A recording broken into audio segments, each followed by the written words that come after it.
Good day. Thank you for joining me for this month's market update and offshore fund performance.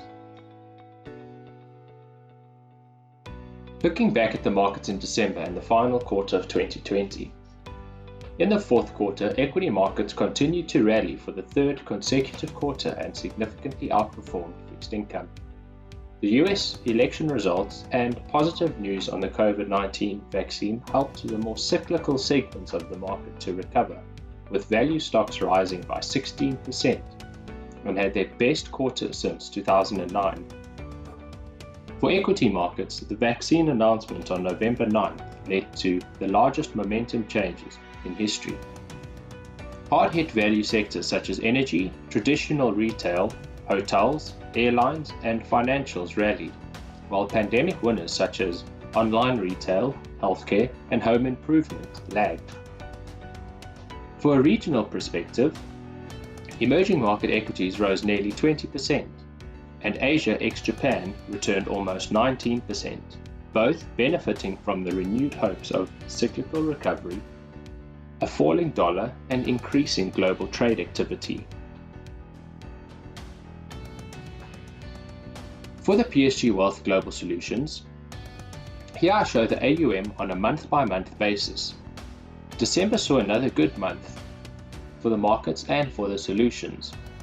The AUM growth over the month increased further, the total AUM at $1.946 billion. Looking at some highlights for the month. Post the sell-off in March, we saw a strong bounce back in equity markets, and over the last quarter of 2020, we saw a strong rotation into value, as I mentioned in my previous slides. I've also illustrated the quarterly performance, showing the disconnect between growth and value at the bottom of this slide, and one can see the rotation which occurred in Q4. Over the 6-month period, the PSG selected managers have struggled to maintain their consistency against their respective peer groups. However, looking out over the longer term, the consistency still remains favorable.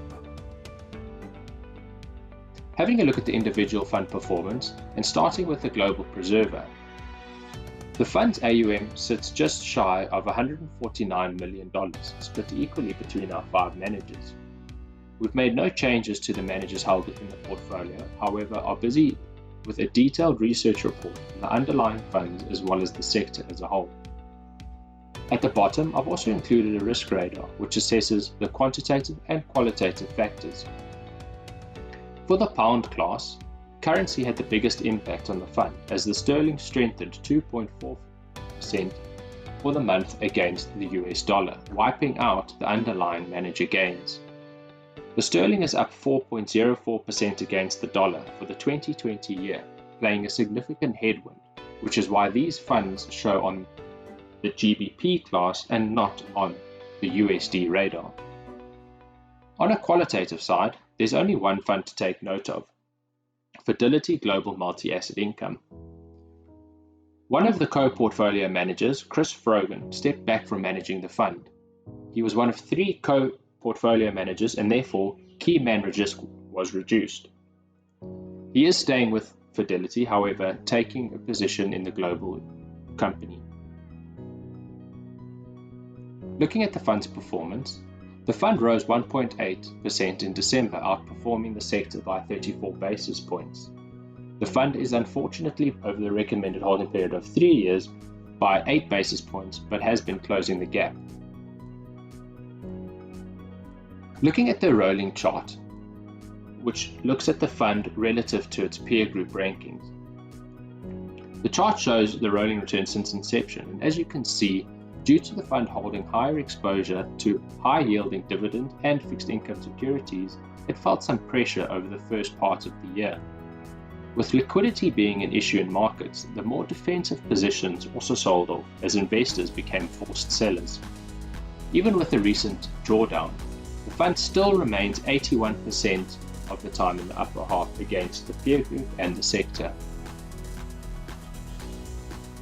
Having a look at the Global Moderate, the fund's AUM is at $131 million, split equally between the 6 managers.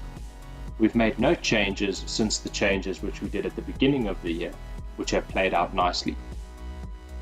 At the bottom, I show the risk radar again, and here there are no funds currently on the radar. Looking at the performance for the global moderate, the fund rose 3.2% in December, however underperformed the sector by 85 basis points. Looking at the fund over the recommended investment horizon, the fund is above over the 5-year investment horizon by 40 basis points per annum and is above since inception by 8 basis points per annum. Looking at the rolling chart, the fund remains second quartile, as well as remaining 75% of the time in the upper half. For the global flexible, the fund's AUM currently sits at $750 million, and here split between 6 underlying managers. We haven't made any changes to the current portfolio. At the bottom, I also show the risk radar, and as we can see, there are currently no funds on the qualitative or quantitative radar. Looking at the performance for the month, the fund rose 3.55%, outperforming the sector by 88 basis points. The fund also remains above over the 7-year investment horizon as well as since inception by 6.08 and 6.3% per annum.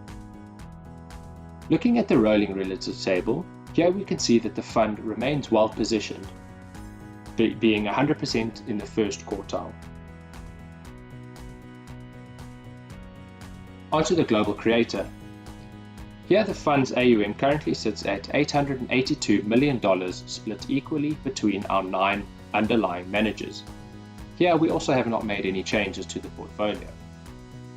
At the bottom, I've included the risk radar as I did with the previous funds. On a qualitative side, there's just one fund to note, which is the Vulcan Value Equity.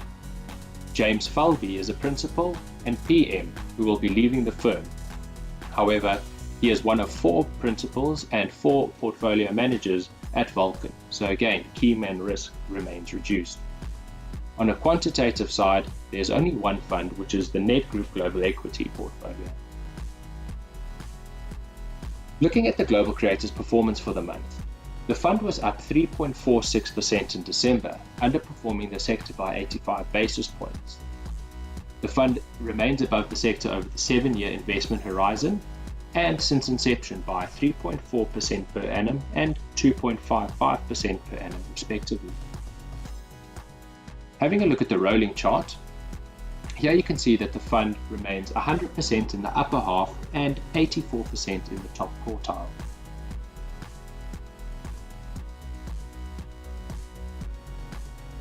The peer group rankings remain strong across the board, with the longer-term numbers still producing favorable results.